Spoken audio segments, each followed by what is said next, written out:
The system of government in America is quite different to the one found in the UK. There is one central government consisting of Congress, which is like the UK Parliament, the President, and his cabinet. Collectively, this is known as the federal government. Within this, each of the 50 states of America has their own governor, who effectively manages the state.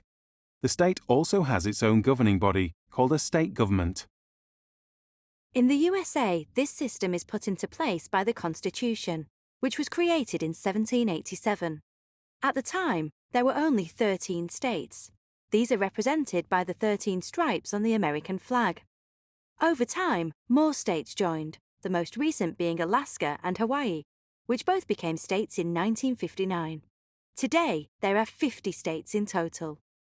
In the 19th century, there were fewer states.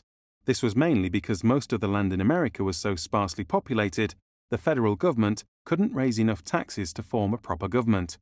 However, they still wanted to control these lands, so they called them territories. Each territory was divided into towns and counties, controlled by a governor and other officials. However, due to the vast size of most of the territories and the spread-out population, it was very difficult to find enough lawmen to uphold the law.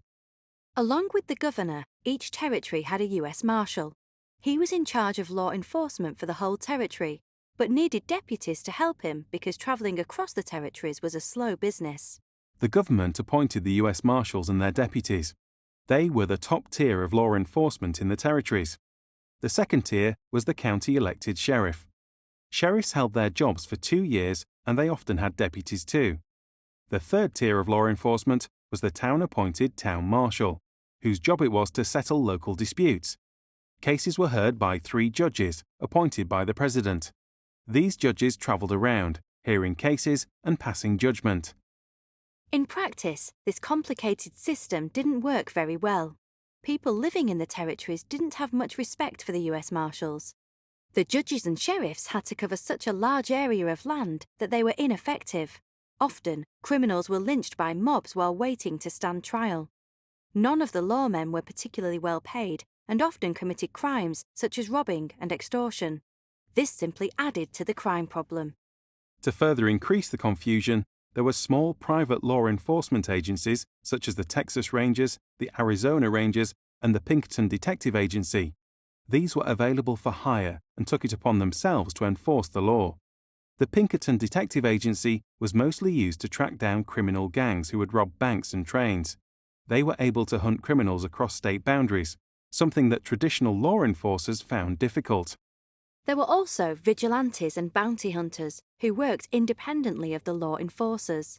They were often the wealthiest and most powerful men in the territory, who had become tired of the lawlessness or of the law not doing their bidding. Vigilantes and bounty hunters would hunt down the people they identified as criminals and kill them. The trouble with this system was, if you were unlucky enough to offend a vigilante, you might suddenly find yourself on the end of a lynching rope. Mob justice was not often very just, and the Wild West was no exception.